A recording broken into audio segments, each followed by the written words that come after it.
안녕하세요 여러분, 꿀단지입니다. 이번 시간에는 저번에 배웠던 자료의 유형을 조금 파악을 해보려고 합니다. 왜냐면 우리가 그때 배웠던 내용이 살짝 헷갈리고 여러분들이 약간 헷갈리시죠? 자료와 정보의 차이점에 대해서 조금 헷갈리실 수가 있어서 보충 강의를 조금 해보려고 합니다. 그럼 시작해볼게요. 자료는 관찰이나 측정 등을 통해 얻은 객관적인 사실이나 값을 말하고, 정보는 자료를 목적에 맞도록 유용한 형태로 가공을 해서 만든 것입니다. 날씨를 예측하기 위해서는 기압, 습도, 풍향, 기온 등의 그 자료를 수집을 하고요. 컴퓨터를 이용하여 이를 처리하고 분석합니다. 이렇게 처리된 자료는 일기도 및 일기예보 등의 정보로 생성이 되며, 이러한 정보는 전달하는 다양한 매체의 특성에 맞게 제공된 후 필요한 사람에게 활용됩니다. 또한 일기예보 등의 정보는 우산 생산량, 옷차림, 김장 시기, 농사 시기 등을 결정하는 자료로 재사용됩니다. 이처럼 자료와 정보는 활용하는 사람과 용도, 방법 등에 따라 자료도 되고 정보도 될 수 있다는 겁니다.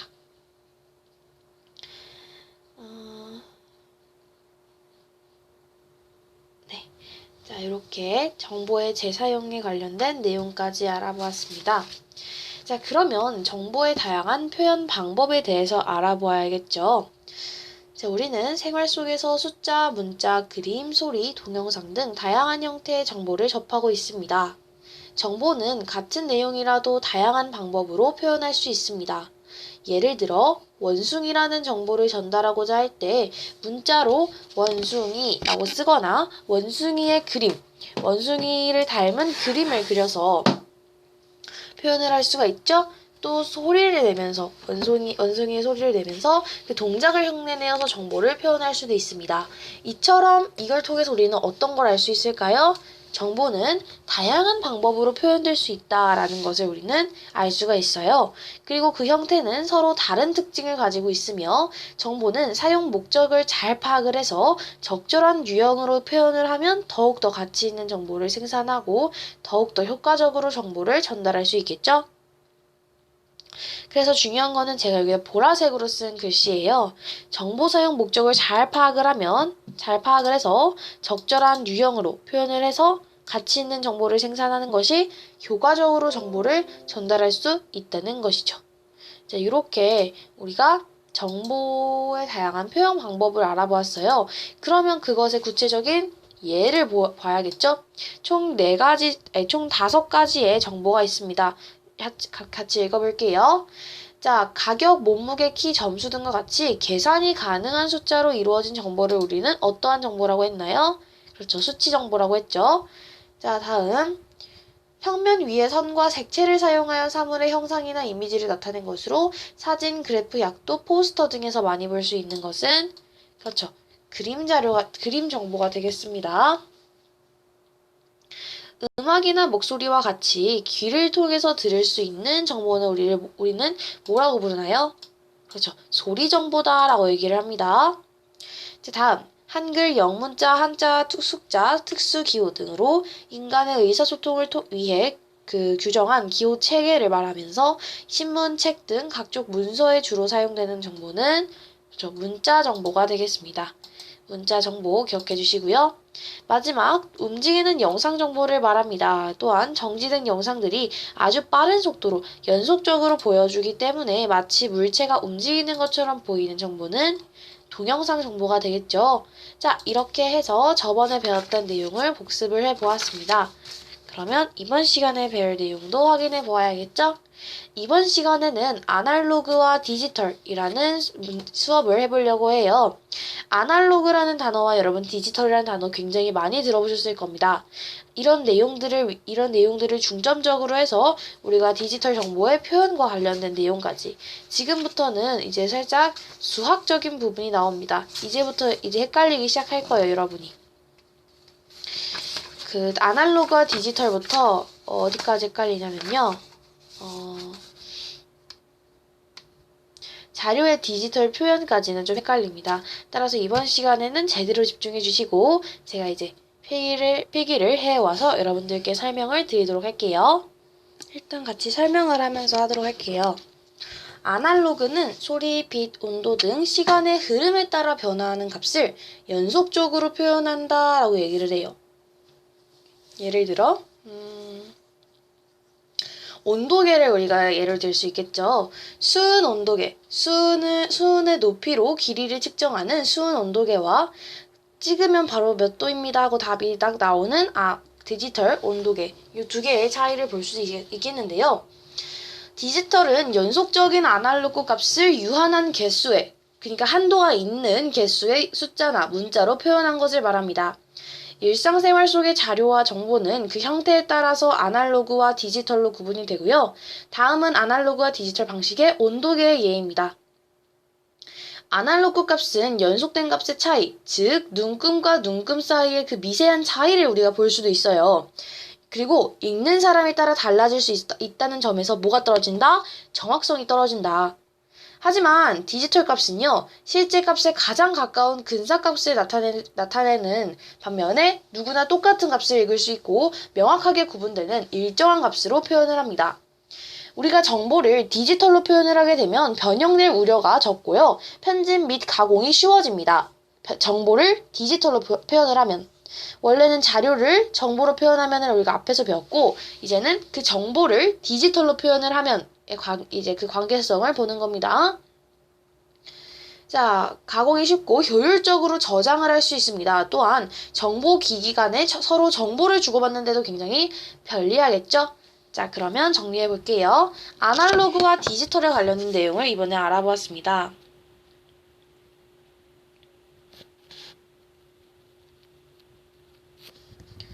자, 각각의 뜻을 좀 써볼까요? 아날로그는 소리, 빛, 온도 등 시간의 흐름에 따라 변화하는 값을 연속적으로 표현하는 것, 이것을 아날로그다라고 얘기를 합니다.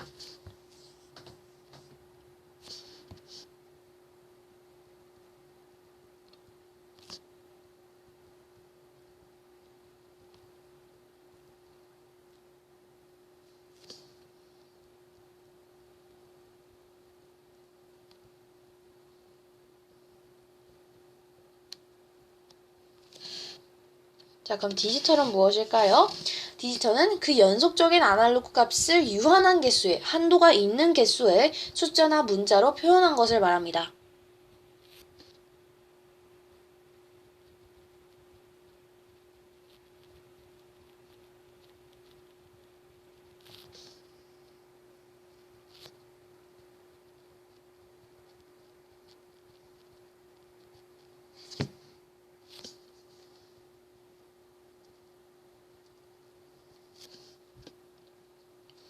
자, 그래서 우리가 온도계를 예로 들어서 이야기를 해봤어요. 자, 그러면 아날로그의 장점은 무엇이었나요? 아날로그, 디지털, 장점과 단점이 있었죠? 장점은 일단은 특징을 좀 볼게요. 그 값의 연속된 값의 사이, 즉 눈금과 눈금 사이에 미세한 차이를 알아볼 수 있었어요. 그리고 그 디지털의 장점은 그죠? 그 명확하게 구분되는 일정한 값으로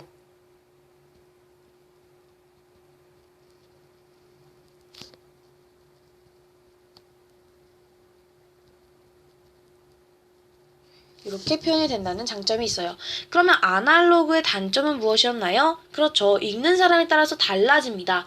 그래서 정확성이 떨어진다라고 할 수가 있겠죠. 하지만 그리고 디지털의 단점은 실제 값에 가장 가까운 근사값을 나타냅니다. 오케이. 우리는 그 값만 볼 수 있지 그 옆에 있는 그 숫자들이 어떠한 것인지 어떤 숫자와 어떤 숫자 사이에 있는지 이런 것은 모른다는 거예요. 자, 그래서 우리는 디지털 정보를 디지털로 변환을 시키면요, 또는 정보를 디지털로 표현을 하게 되면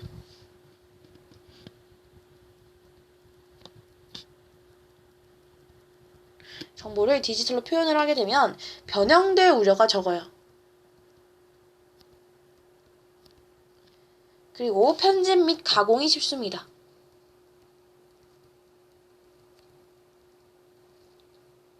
그리고 효율적으로 저장할 수 있어요.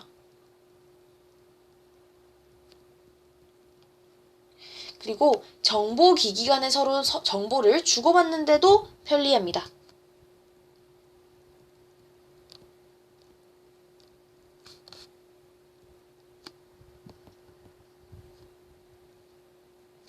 자, 이렇게 해서 우리는 아날로그와 디지털과 관련된 내용을 알아보았습니다. 자, 다음으로 넘어가서 이번에는 디지털 정보의 표현에 관련된 내용을 함께 해볼 거예요. 자, 우선 컴퓨터는 생활 속 다양한 형태의 자료를 이진수로 변환을 해서 디지털 정보를 생성합니다.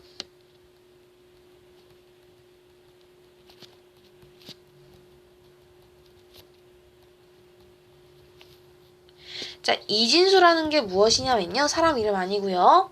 자, 동그라미 0과 1로 표현해서 하는 겁니다. 자, 0은요. 전기가 흐르지 않는다는 것을 의미합니다. 자, 1은요. 전기가 흐르는 것을 의미해요. 이렇게 변환을 해서 디지털 정보를 생산해냅니다. 자, 컴퓨터는 전기가 흐르지 않음 0, 전기가 흐름 1, 이 두 가지의 신호만을 인식하는 디지털 장치로 정보를 처리하기 위하여 우리가 사용하는 다양한 형태의 정보를 이진수라는 것으로 표현을 하게 됩니다. 컴퓨터에서 처리되는 정보 표현의 최소 단위를 우리는 비트다라고 얘기를 해요.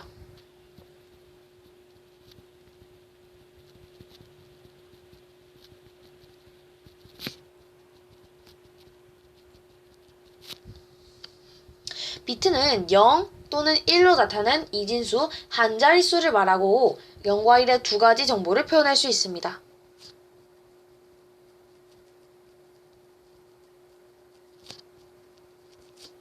자, 일반적으로 컴퓨터는 데이터를 효율적으로 처리하기 위하여 이 비트를 8개로 묶습니다.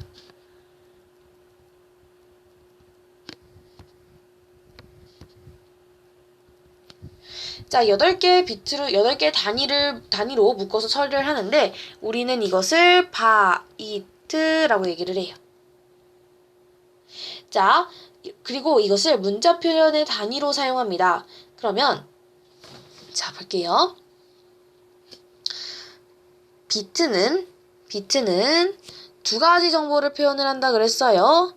그리고 바이트는 비트가 8개가 있다 그랬어요. 그러면 두 가지 정보를 표현하는 비트가 8개가 된다면 우리는 256이다 라고 얘기를 할 수 있어요.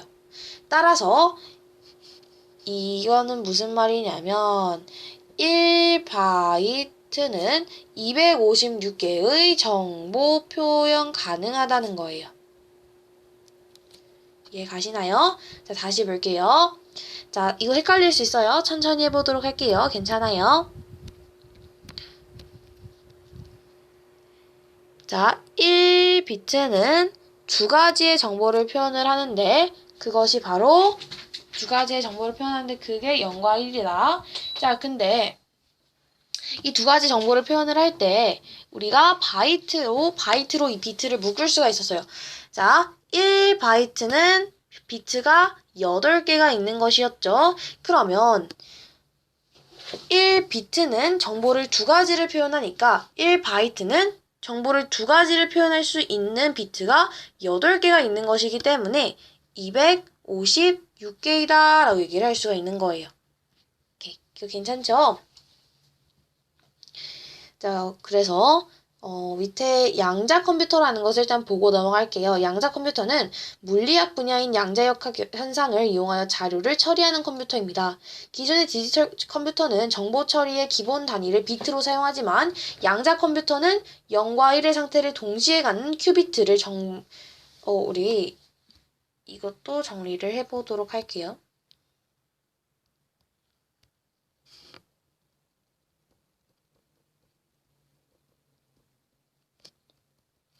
양자 컴퓨터는 0, 1 상태를 동시에 갖는 큐비트 이거를 사용한다고 합니다.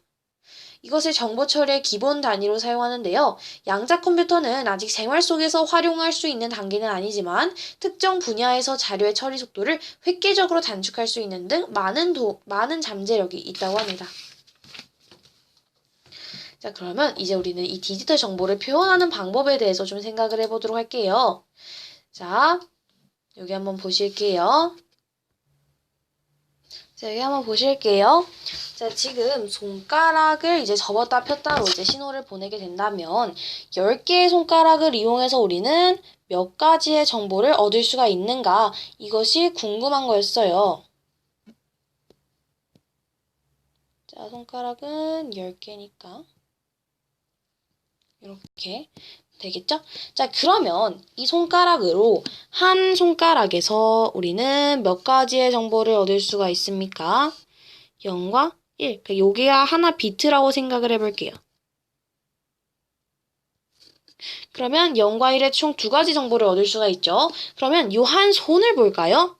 0과 1의 이 두 가지 정보가 총 몇 가지 있어요? 비트가 몇 개 있나요? 하나, 둘, 셋, 넷, 5개 있죠, 비트가. 그러면 비트가 원래는 1비트는 2개의 정보를 나타냈는데 이 2개의 정보를 나타내는 비트가 5개가 있으니까 2의 5제곱이 되겠죠. 2의 5제곱이 됩니다. 그러면 10개의 손가락을 같이 보자면 하나의 한 1비트에 2개, 0과 1 2개의 정보를 나타내는 이 손가락이 총 10개가 있는 것이기 때문에 우리는 2의 10제곱이다 라고 해서 1024라는 결과를 얻을 수가 있습니다. 괜찮으시겠어요? 자, 다음 볼게요. 무지개 7가지 색을 디지털 정보로 표현하는 데 필요한 비트는 모두 몇 비트인가? 라고 합니다. 자, 볼게요. 무지개는요, 정보가 총 몇 가지입니까? 7가지 정보죠.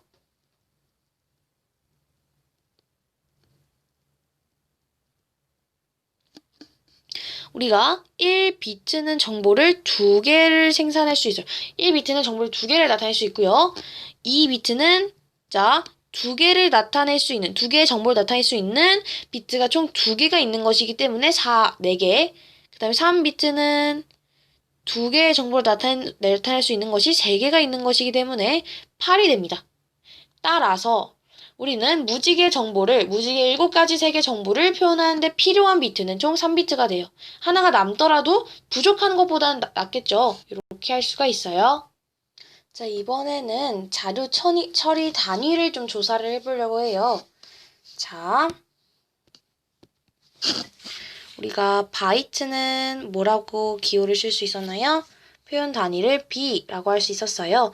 그리고 바이트 수는요, 1바이트라고 얘기를 할 수 있습니다. 자, 그 다음에는 조금 더 큰 단위인 킬로바이트를 좀 알아볼게요. 킬로바이트. 이거는 예측할 수 있겠죠? KB입니다. 그래서 2에 10바이트가 돼요. 자, 그 다음에는 메가바이트입니다. MB겠죠? 메가바이트는 2에 10킬로바이트입니다. 2에 10제곱 킬로바이트이기 때문에 얘는 2에 20바이트다라고 할 수가 있어요. 왜 그러냐면 자, 2에 10킬로바이트는 자, 2에 킬로바이트라는 단위가 2에 10바이트죠, 원래는. 근데 이 2에 10바이트가 또 2에 10개 있다. 우리 이거 아시나요? 그러면 2에 20이 된 거죠. 이렇게 생각하시면 될 것 같아요. 자, 그러면 다음 볼게요.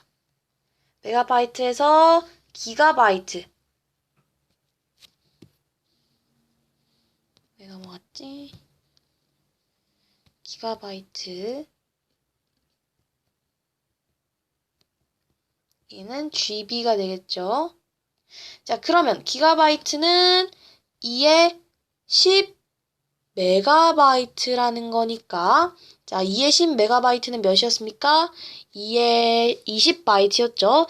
2에 20바이트가 이렇게 있대요. 그러면 2에 30바이트가 되겠죠? 이렇게. 자, 그리고 마지막 테라바이트. 얘는 TB가 됩니다. 자, 그래서 2에 10GB라는 거니까 자, 2에 10GB라는 것은 2에 30바이트에다가 2에 10GB, 2에 30바이트에다가 2에 10 이렇게 바이트가 된 거니까 2에 40바이트다라고 얘기를 할 수 있어요. 이 내용이 살짝 헷갈리실 수 있지만 밑에 있는 식으로 여러분이 생각하시면 훨씬 편하실 겁니다. 자, 이렇게 해서 오늘은요, 여러 가지 아날로그와 디지털과 관련된 자료들과 내용들을 함께 알아보았습니다. 자, 바이트는요, 여기 앞에서 했던 내용 한번 복습해 볼까요? 자, 바이트는 몇 비트라고 했죠? 8비트. 그러니까 바이트는 8개의 비트를 모았는데 이것은 정보를 몇 개를 할 수 있다? 2의 8제곱이니까 그렇죠. 256가지의 정보를 표현할 수 있다라고 한 거. 자, 다음 시간에 어쨌든 복습은 한 번 더 하고 갈 테니까요. 이번 시간에도 여러분이 스스로 복습해 보시고 안 되시는 분들은 다음 시간에 저와 할 때 같이 해주시면 좋을 것 같아요. 오늘 영상 강의는 여기까지였고요. 다음 시간에 만나도록 할게요. 안녕.